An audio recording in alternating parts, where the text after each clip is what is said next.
फिर से आपके सामने है। भारत में कोविड वैक्सीनेशन 16 जनवरी से शुरू हो चुका है। सरकारी आंकड़ों के मुताबिक लगभग 3 करोड़ लोगों को वैक्सीन की पहली डोज लग चुकी है। प्रधानमंत्री मोदी को भी 1 मार्च को वैक्सीन की पहली डोज मिली है, लेकिन दूसरी डोज के लिए 4 हफ्ते का इंतजार क्यों?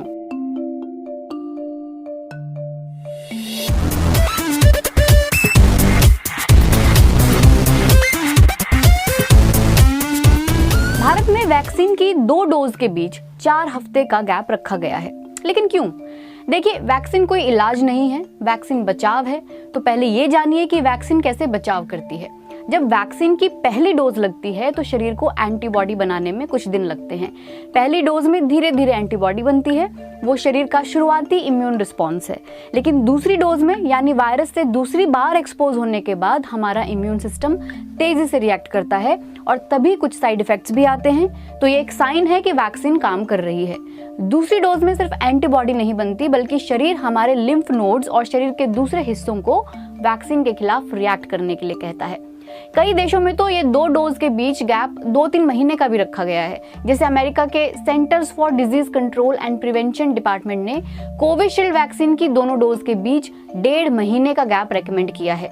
इस गैप को लेकर भी कई देशों में बहस है कि इसको क्यों बढ़ाया जाए या घटाया जाए। जैसे ब्रिटिश मेडिकल एसोसिएशन का कहना है कि फाइजर वैक्सीन की 2 डोज के बीच 12 हफ्ते का समय ना रखकर 6 हफ्ते कर दिया जाए। वहीं फरवरी में लांसेट जर्नल में छपा था कि कोविशील्ड वैक्सीन की दोनों डोज 6 हफ्ते से कम के गैप में दी जाती हैं तो 55.1% प्रभावी होगी, और अगर 12 हफ्तों के गैप में दी जाएगी तो 81.3% प्रभावी होगी। वहीं भारत में तो कोविशील्ड के लिए गैप 4 हफ्ते का ही रखा गया है, यानी दोनों डोज के बीच में कितना गैप है इससे भी फर्क पड़ता है।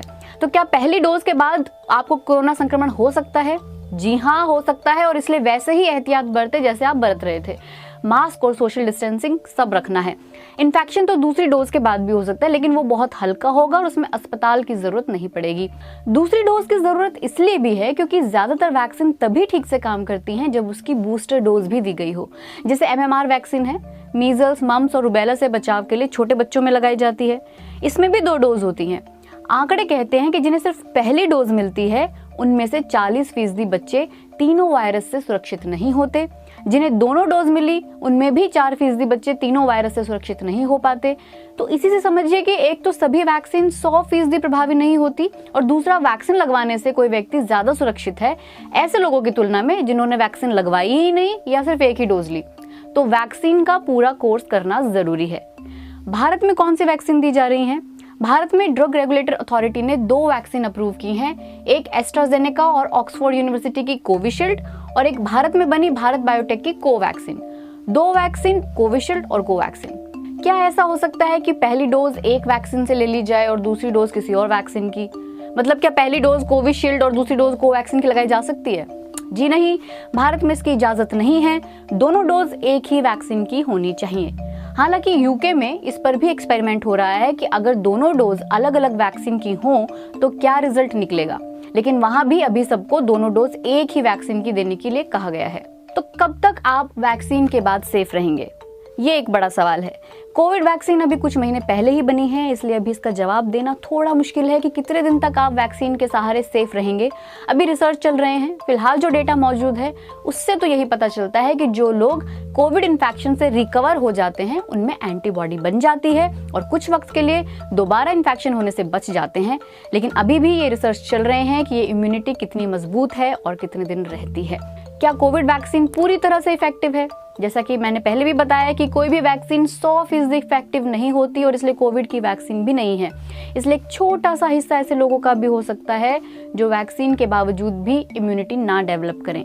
हालांकि कोविड की मौजूदा वैक्सीन का काफी हद तक प्रभावी होने का दावा किया जा रहा है, जैसे कोवैक्सीन का 81% प्रभावी होने का दावा किया गया है। तो क्या जरूरी है कि वैक्सीन लगवाई जाए?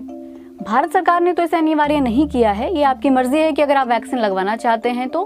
किसी भी अप्रूव्ड वैक्सीन के लिए ये तो कहा जाता है कि उससे संक्रमण का खतरा कम हो जाता है, वायरस से लड़ने की क्षमता बढ़ जाती है। वैक्सीन लगवाने के बाद आसपास के लोगों को भी आप कम इन्फेक्ट करते हैं। तो चलते चलते आखिरी बात यह कि पहली डोज के बाद तो पूरी तरह एहतियात बरतनी ही है। वैक्सीन लगने के बाद भी ऐसा ना सोचे कि अब आप पूरी तरह इम्यून है। एहतियात आशा करता हूँ वीडियो आप सभी को पसंद आया होगा। अगर आपको वीडियो अच्छा लगा तो इसे लाइक और शेयर करना मत भूलिएगा, और अगर आप हमारी चैनल को पहली बार देख रहे हैं तो इसे सब्सक्राइब करना भी मत भूलिएगा। तो अभी के लिए इतना ही, मिलता हूँ आपसे अगले वीडियो में, तब तक के लिए जय हिंद, वंदे मातरम।